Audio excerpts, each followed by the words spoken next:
This holiday season, give yourself the gift of quick, easy, flavorful, and nutritious meals. Factor is America's #1 ready-to-eat meal delivery service, and they can help you eat well for breakfast, lunch, and dinner. Factor meals are chef-prepared, dietitian-approved, and delivered to your door, ready to eat. So you can save time and stay healthy while staying on top of all your holiday responsibilities.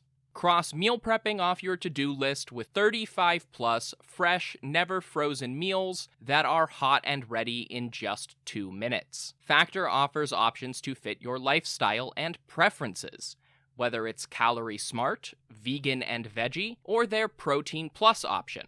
This December, get Factor and enjoy eating well without the hassle. Just choose your meals and enjoy. Head to factormeals.com/Persia50 and use code Persia50 to get 50% off. That's code Persia50 at factormeals.com/Persia50 to get 50% off. This podcast is brought to you by Royal Fratricide. Attention, princes and kings! Does your empire have 1 million or more subjects? Do you feel like you would do a better job of leading the wayward masses than your idiot brother?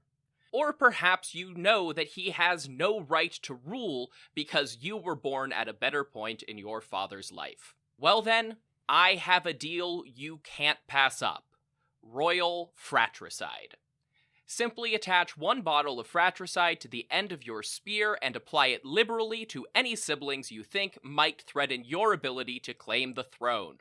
Whether they have your father's favor, a cohort of annoying priests, or just bother you sometimes, Royal Fratricide will secure your position in the history books. Go to historyofpersiapodcast.com/Royal Fratricide and use promo code BROTHERS to get 10% off your kingship today. Royal Fratricide does not take responsibility for any coups, plots, or usurpations resulting from use. This ad is to be considered parody. Hopful Media does not endorse X sides of any sort. Please stab responsibly. This podcast is brought to you by Royal Fratricide. Attention, princes and kings! Does your empire have 1 million or more subjects? Do you feel like you would do a better job of leading the wayward masses than your idiot brother? Or perhaps you know that he has no right to rule because you were born at a better point in your father's life. Well then, I have a deal you can't pass up. Royal Fratricide. Simply attach 1 bottle of fratricide to the end of your spear and apply it liberally to any siblings you think might threaten your ability to claim the throne. Whether they have your father's favor, a cohort of annoying priests, or just bother you sometimes, Royal Fratricide will secure your position in the history books. Go to historyofpersiapodcast.com/Royal Fratricide and use promo code BROTHERS to get 10% off your kingship today. Royal Fratricide does not take responsibility for any coups, plots, or usurpations resulting from use. This ad is to be considered parody. Hopful Media does not endorse X sides of any sort. Please stab responsibly. History of Persia is a Hopful Media podcast production. This show is sponsored by BetterHelp Therapy Online. Life doesn't come with a user manual. So when life stops working for you, it's pretty normal to feel stuck. Imagine somebody who spent, say 25 years being really distracted, overwhelmed by clutter, and fluctuating between being really into obscure ancient history and not being able to find the motivation to do the dishes. That person is me, and apparently, if there were a user manual to life, it might have told me that I have ADHD and should talk to my doctor about that. Therapists are about as close to a manual as we can get. Folks who are trained to help you figure out challenging emotions and learn coping skills. BetterHelp has connected millions of people with licensed, registered therapists for convenient and secure online therapy. It's convenient and 100% accessible online. No waiting rooms, no traffic, and not even endless Googling of therapist near me. You just fill out a questionnaire and get matched with an appropriate therapist. And if it doesn't click, BetterHelp makes it easy to switch providers. Everyone deserves to feel their best, so get unstuck with BetterHelp. Learn more and save 10% off your first month at betterhelp.com/Persia. That's BetterHelp, HELP.com/Persia.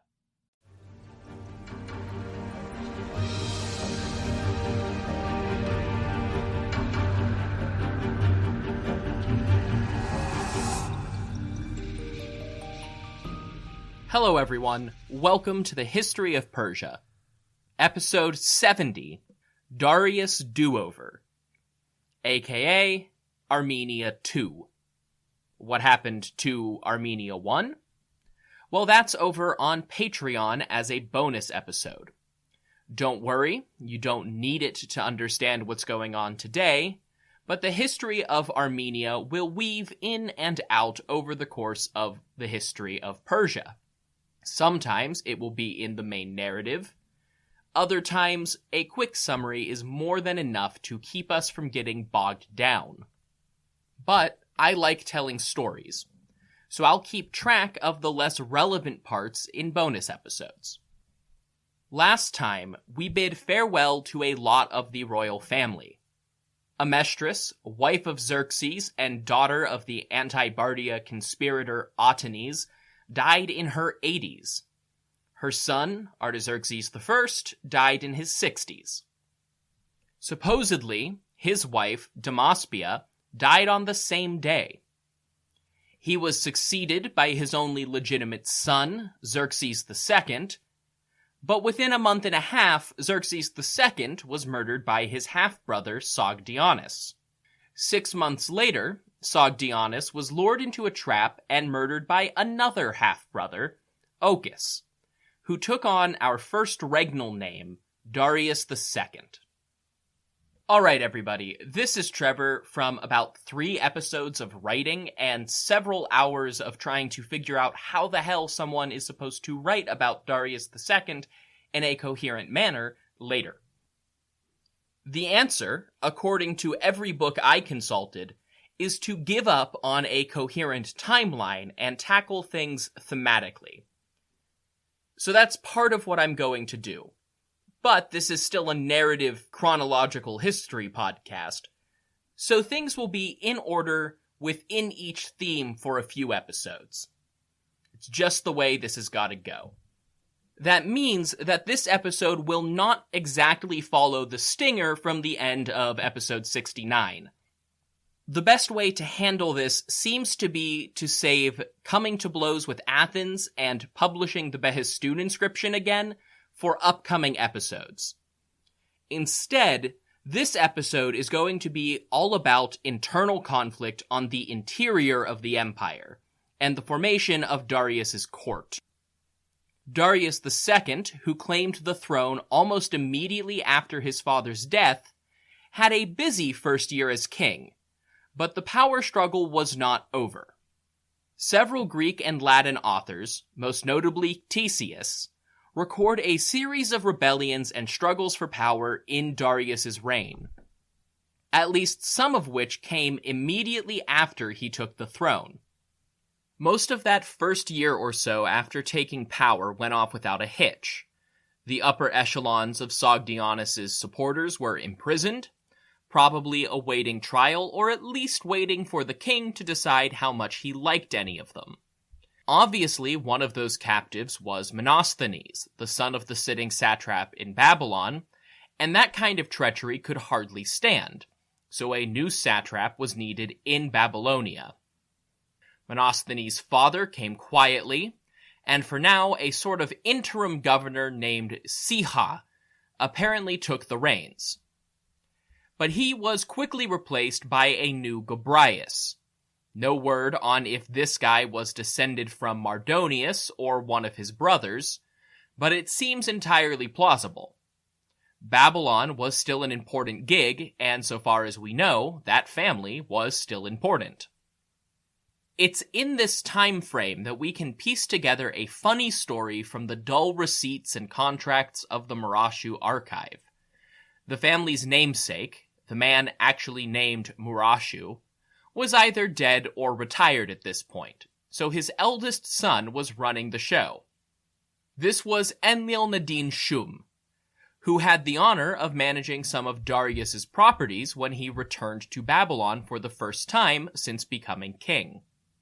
Enlil-nadin Shum desperately wanted an audience with the king himself, and was willing to pay bribes to get it.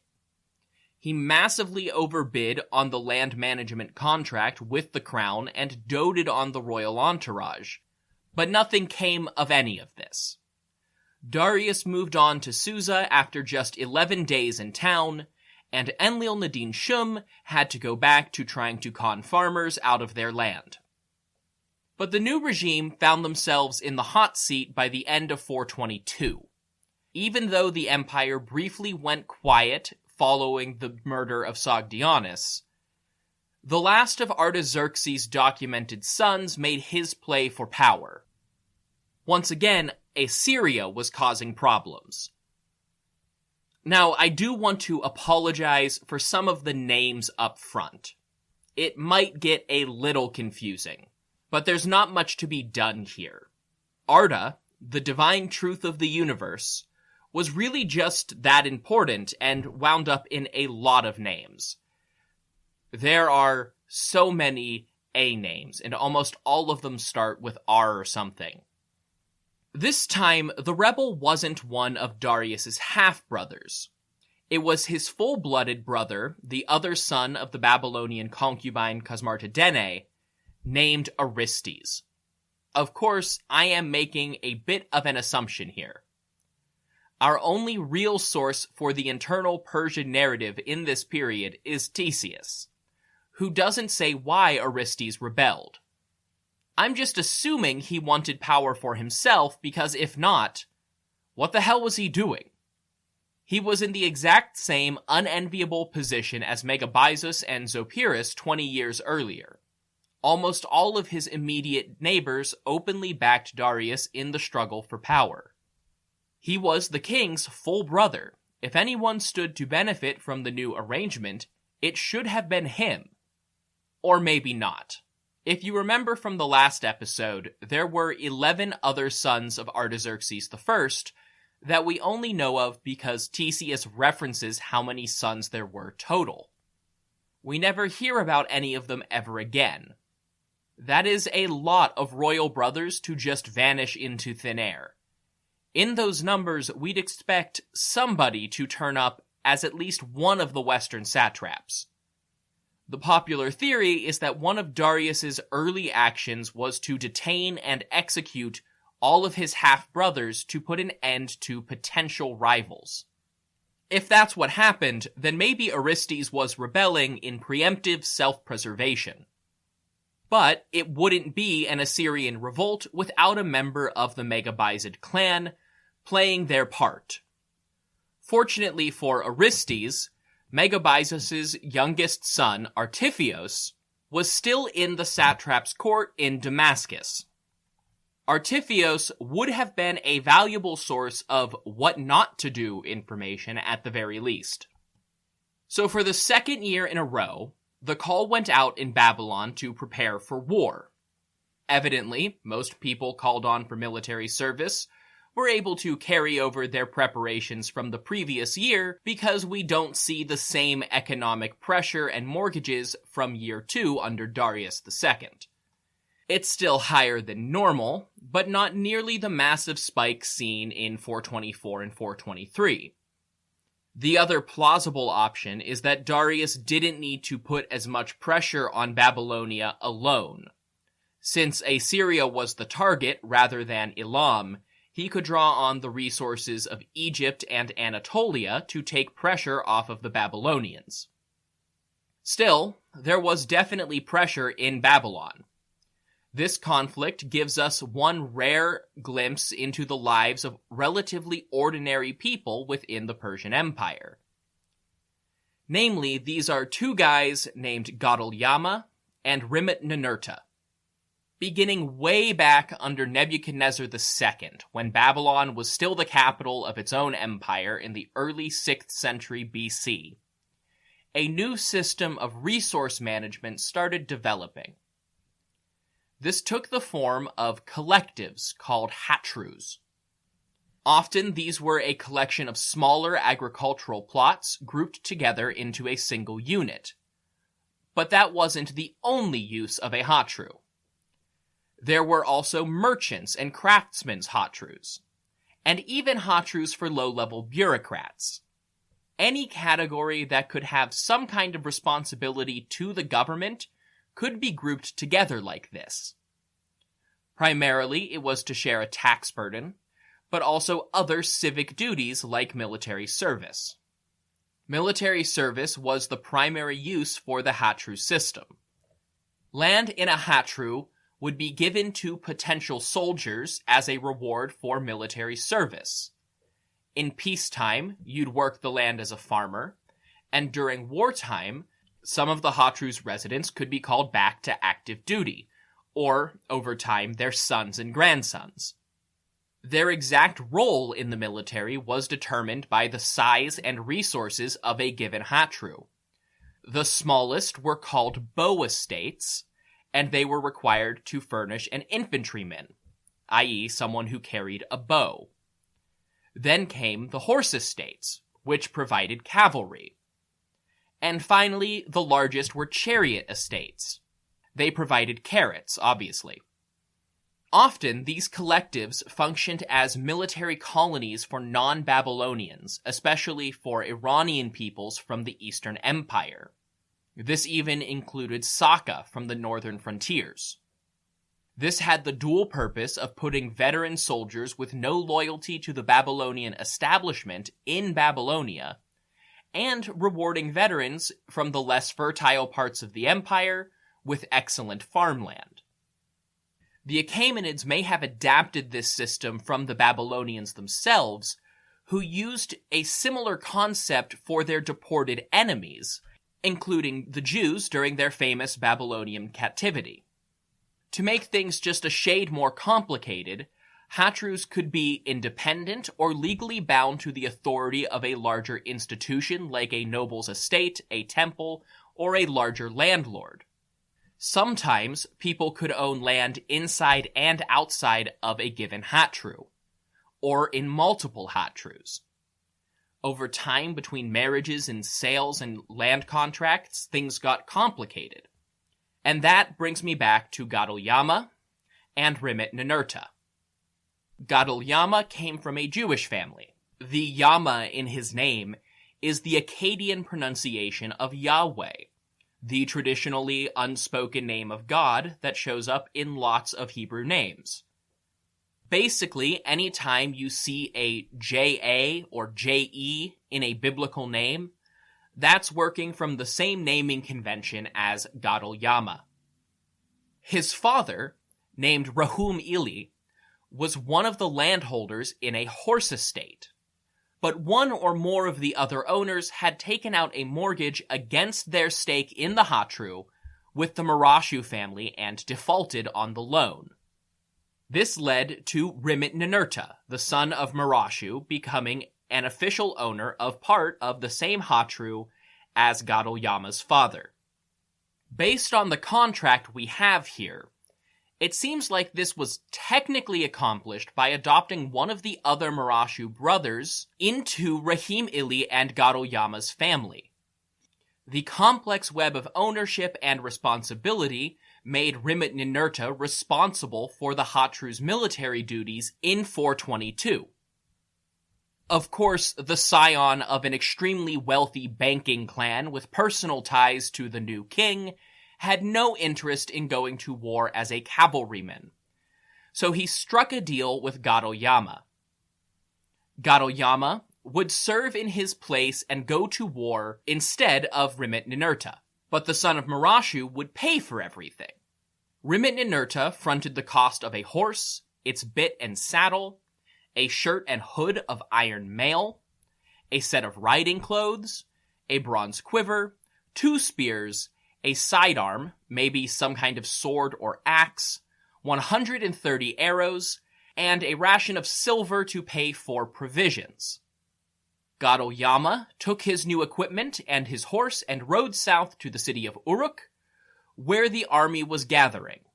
Once there, he would have to present a copy of this contract and register with the quartermaster in Rimit Ninurta's place. The contract was signed in midwinter between 422 and 421, and Gadoyama would have set out that spring, probably just after celebrating Akitu, the Mesopotamian New Year's festival, which coincidentally also tended to mark the beginning of the campaign season. This new army was placed under the command of Artaxias, a noble in the Hydarnid family from the Eastern Empire. They marched into Assyria only to be defeated by the rebels twice. In their third confrontation, Artaxias squared up against Artiphios, the son of Megabyzus. The loyalist forces were victorious, and Artiphios went into retreat. We don't know what their next step would have been, but Artaxias threw a wrench into the rebel plan. See, the rebels in Assyria had followed the example of Megabyzus and hired an army of Greek mercenaries. Artaxias offered a better price, and the mercenaries did as mercenaries are wont to do. They followed the highest bidder. Artiphios was left with just his local levies and no choice but to surrender. When he got word of the victory, Darius wanted to execute Artiphios immediately, but his wife, Parysatis, counseled against it. With all of the recent double-crossing and fratricide, Orestes did not have much reason to trust his brother right now. But their father had set a useful precedent. 20 years earlier, when Megabyzus rebelled, royal blood relations persevered in the negotiations, and Megabyzus was allowed to live peacefully at court. Darius made Orestes the same offer, and used Artiphios' continued survival as proof that he could be lenient. Orestes surrendered, and then both rebel leaders were promptly burned to death with hot ashes. They were soon followed by the remaining prisoners who had supported Sogdianus. Darius II, much like Darius I, had no time for possible rivals and rebel dynasts. Unfortunately, his reign was utterly plagued with them. By 421, the royal court would have been in shambles. The sons of Artaxerxes and their personal supporters had been culled down to just Darius's personal clique. A number of satraps had to be removed as well, so there was some building back to do, and a coterie of new advisors formed around the king. Chief among them was Parysatis. Like all royal women in Greek sources, there's a tendency to portray her as a deciding factor in final judgments, and vindictive to the point of cruelty. That said, Parysatis was not as cruel as her grandmother, Xerxes' wife Amestris. Parysatis was a politician in her own right and would offer much more counsel in more realistic scenarios than any other dukeshish we have encountered.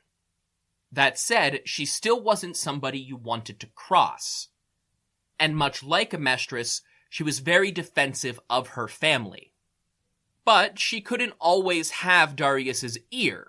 After all, she spent much of his early reign pregnant. Parysatis had 13 pregnancies when all was said and done, but only 5 of her children lived to adulthood. Well, 4, depending on how you interpret Persian law, but that's a story for another day. Speaking of those pregnancies, I guess this is where Darius II's family tree gets to go, thanks to the breast milk science. It's a thing, and it's our thing. We're By Heart. Our mission is simple: make the best infant formula in the world. We partnered with breast milk scientists, world-class doctors, and passionate parents to write a new recipe from scratch. And while we put a lot into By Heart, there's a long list of things you won't see on our ingredient list, like corn syrup, soy, or palm oil. Curious if By Heart is right for your baby? New customers can shop the starter pack and get 2 cans for the price of 1 at byheart.com/getstarted. This is a limited time offer, Additional terms and conditions apply. Weird nature of the narrative right now. Thanks to recent events, it's not nearly as sprawling as some of his predecessors. Killing all of Artaxerxes' viable male heirs really prunes the family tree. First up is Darius and Parysatis' adult son, Arsaces, Arshaka in Old Persian. He was born well before Ochus ever contemplated becoming Darius II. He would have been in his mid-20s or maybe even mid-30s at this point. The royal couple also had an adult daughter, Amestris, evidently named for her great-grandmother. Immediately after Darius came to power, Parysatis gave birth to the bouncing baby Cyrus, who we typically call Cyrus the Younger, as opposed to the Great. He may actually have been born before Sogdianus was even dead. Cyrus was followed immediately by Artostes, and then a series of 8 miscarriages and infant deaths interrupted by one healthy son named Oxendrus. It's worth noting that no source suggests that Darius had nearly the harem of his father, nor that he had many, or even any, bastard children. Concubines and bastards could cause a lot of trouble. Darius would know. I'd go into information about siblings here, but they're all dead, so moving on. When Parysatis wasn't looking over Darius's shoulder, the Paphlagonian eunuch Artaxerxes was. Evidently, Artaxerxes had been busy gaining experience during his exile in Armenia, because he returned to court not as a mere functionary, but as one of the leading figures in Darius's rise to power. Ctesias mentions 2 other noteworthy eunuch advisors, but they never come back in the narrative, and I don't want to add more A names to this list. This wasn't unusual at all. Every dozen episodes or so, we've seen a castrated advisor or 2 getting sucked into the royal intrigue. Well, Artaxerxes is no different. At some point in the course of Darius's reign, Artaxerxes was implicated in a plot to murder the king. As Ctesias tells it, Artaxerxes wore a fake beard and planned to seize power for himself. That is unlikely, shall we say? A servant woman informed on him, and Artaxerxes was executed. This may have provided some room for Arsaces to start taking a more active role in his father's court. There are lots of plausible explanations for why Artaxerxes might have betrayed Darius so soon after riding his coattails to power and influence. If you place these events early in Darius's reign, one explanation could be Prince Arsaces himself, depending on which Greek source you follow. If he was in his mid-20s, Artaxerxes may have been hoping to reenact the accession of Artaxerxes I and rule through a young and inexperienced king. However, Artaxerxes' motives could equally have been tied up in a ridiculous family drama playing out in Armenia if you shift this assassination attempt toward the end of Darius's reign. After the incident with Megabyzus and Artaxerxes on their lion hunt, Artaxerxes had been sent to Armenia, where he joined the court of the local satrap, a man named Hydarnes. And much like the last sweeping family drama from the Megabyzid clan, the Hydarnid family takes us way back to where else? Darius and his co-conspirators in 522.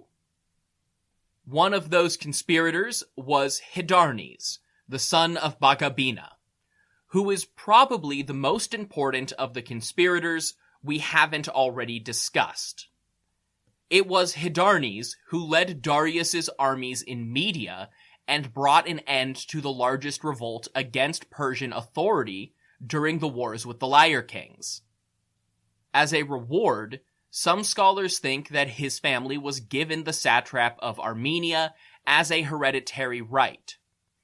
Strictly speaking, the king could dismiss or reassign the family at any time, but doing so was more politically fraught and would involve going back on royal guarantees. Again, if Achaemenid Armenia is something that interests you, I just did a bonus episode on that very topic for Patreon.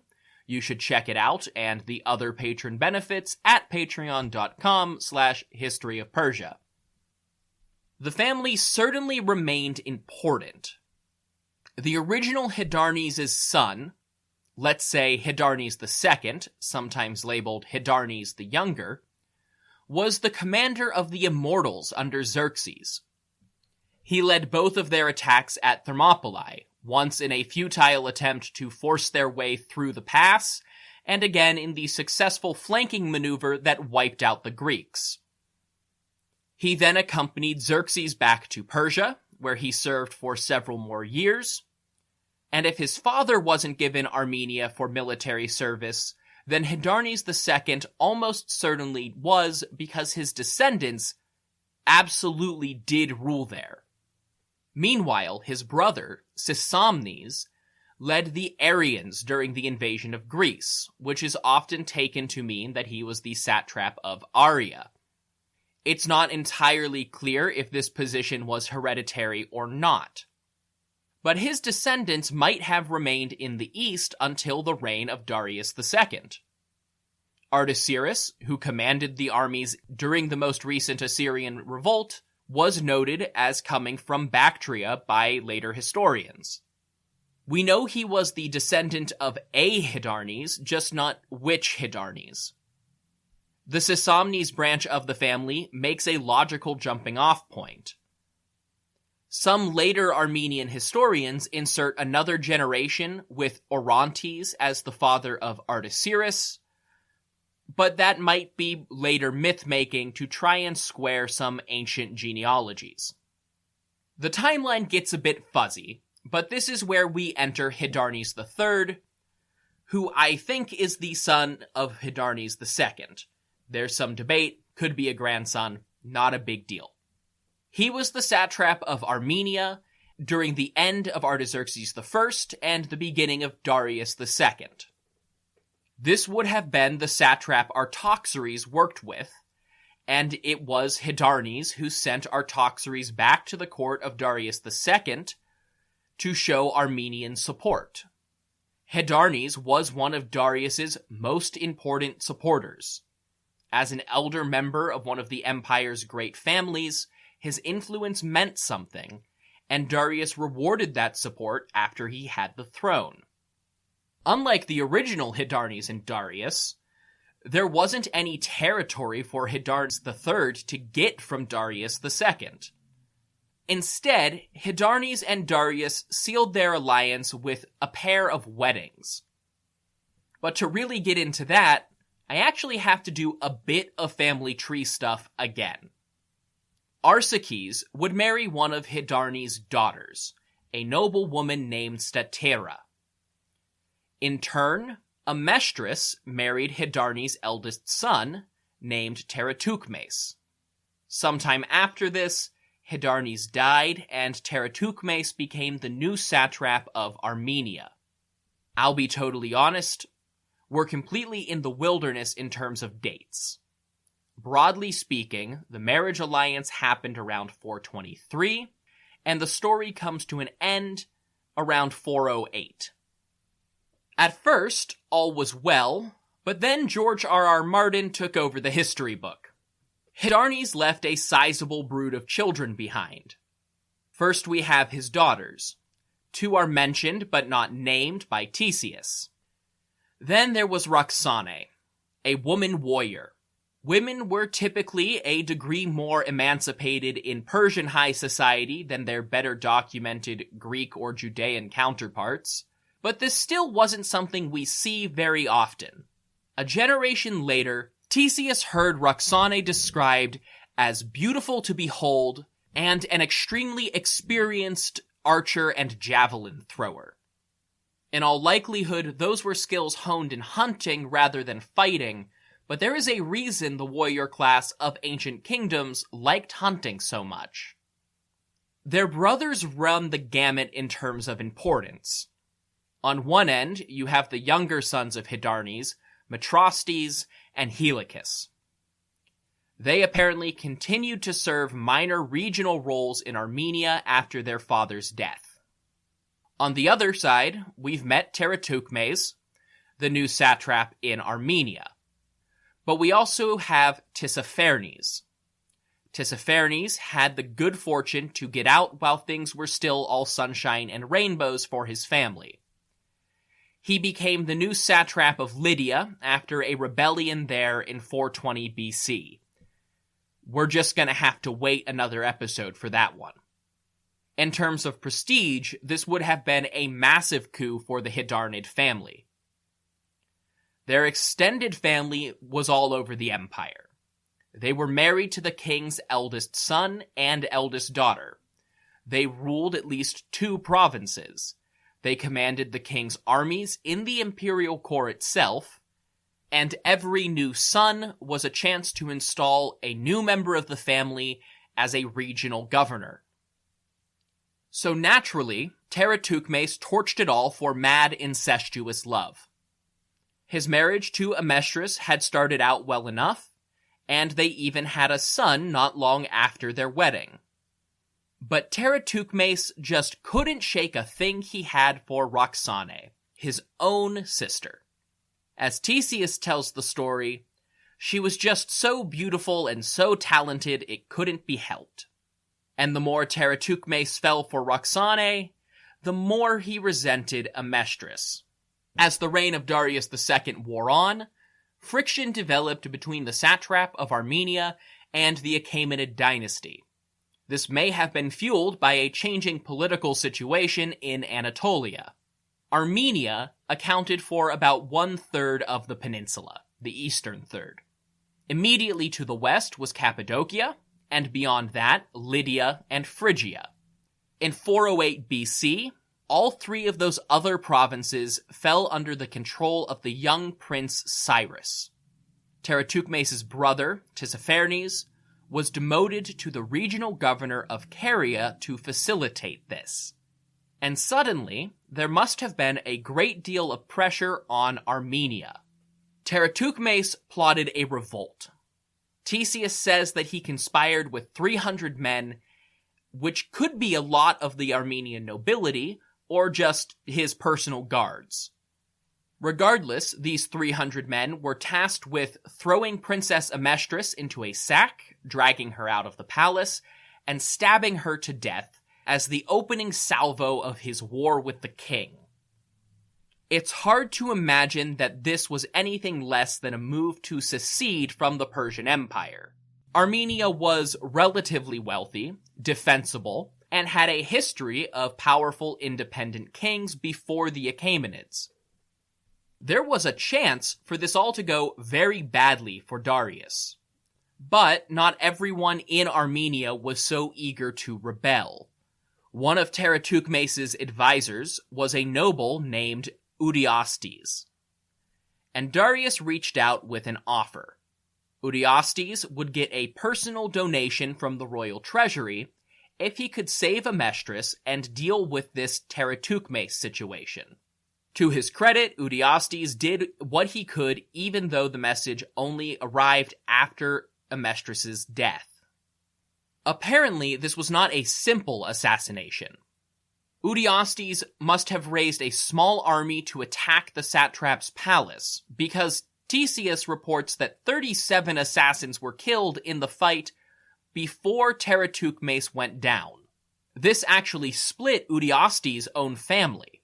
His son, Mithridates, was one of Teratukmes' personal guardsmen and was enraged by his father's actions. Mithridates took Teratukmes' son, presumably a son he had with Amestris and thus a royal grandson, and fled to the city of Zaris. Once there, Mithridates seized control of the city, but Teratukmes' son is just never named. Fortunately for the royal family, nobody rallied to this remnant of the rebel cause. Artaxerxes and royal authorities were able to take control of Armenia and the remaining family of Teratukmes was detained and executed. At this point, it was only tradition that the most aggrieved and influential woman in court got to choose the punishments. Parysatis was furious over the brutal murder of her only daughter. She ordered most of the family buried alive, while Roxane was just hacked to pieces by the executioners, evidently in retaliation for Amestris's death. If Parysatis had her way, her own daughter-in-law, Statera, was destined for the chopping block. But at that point, Arsaces had to intervene. He mollified his mother and got her to spare his wife's life. It's most likely that Arsaces did this by going over his mother's head to his father and convincing Darius to command the stay of execution. Parysatis would continue to nurse this grudge for years to come. Darius's intervention seems to have included an end to all hostilities over the Armenian affair in general. If they weren't dead yet, the family of Teratukmes got to live. And this story comes from Ctesias, who is noted for his ridiculous melodramatic stories all throughout Persian history, and a version of very early Persian history that does not at all align with the other existing sources. However, he also acted as Parysatis' personal physician near the end of her life. I'm of a mind to believe him on topics regarding her family, and certainly her own motivations. He may have embellished here and there, but I think the outline of events and Parysatis' reaction is genuine. Artaceres, remember, a distant cousin from the earlier Hydarnid family, was appointed King's Eye in Armenia, according to Xenophon. Generally, that title meant something like royal observer in an independent court. But nobody actually identifies who became satrap next.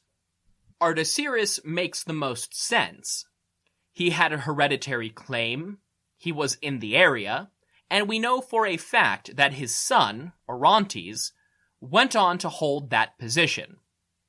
For the time being, that Orontes joined Udiastes as one of Armenia's local governors, as did the still unnamed son of Teratukmes, who was allowed to live following the destruction of his family. Over in Caria, Tissaphernes managed to keep his head down while his relatives self-imploded. It's possible that Artaceres' role as King's Eye was a placeholder, while Cyrus the Younger expanded his military authority to include Armenia as well, though this is pure speculation on my part. The basis for that is that one final revolt occurred in the Central Empire during Darius II's reign. In 406 BC, the Caduceans revolted.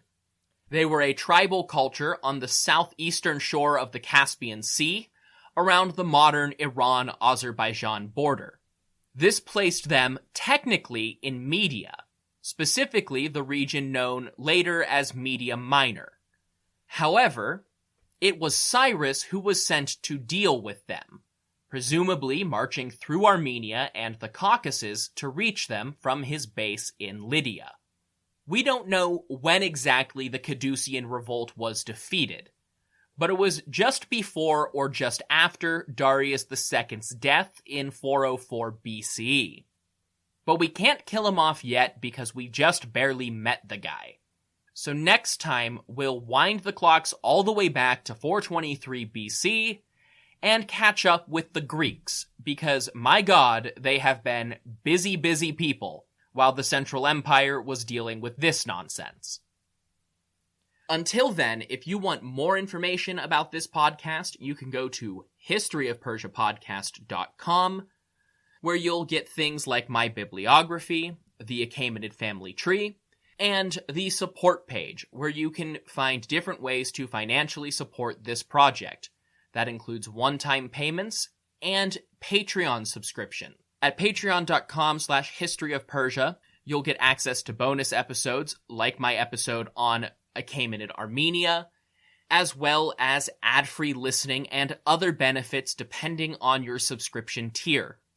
Of course, there are entirely free ways to support the podcast as well, like leaving a review on your platform of choice, or the absolute best, sharing it on social media and telling other people how much you like the history of Persia. Get the word out, get more ears on the podcast. That's the best I can ask for.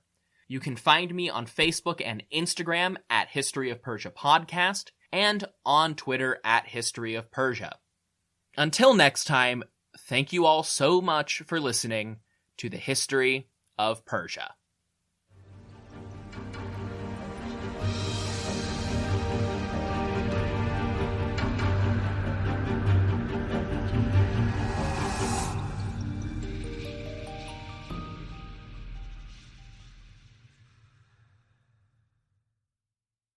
This podcast is brought to you by Royal Fratricide.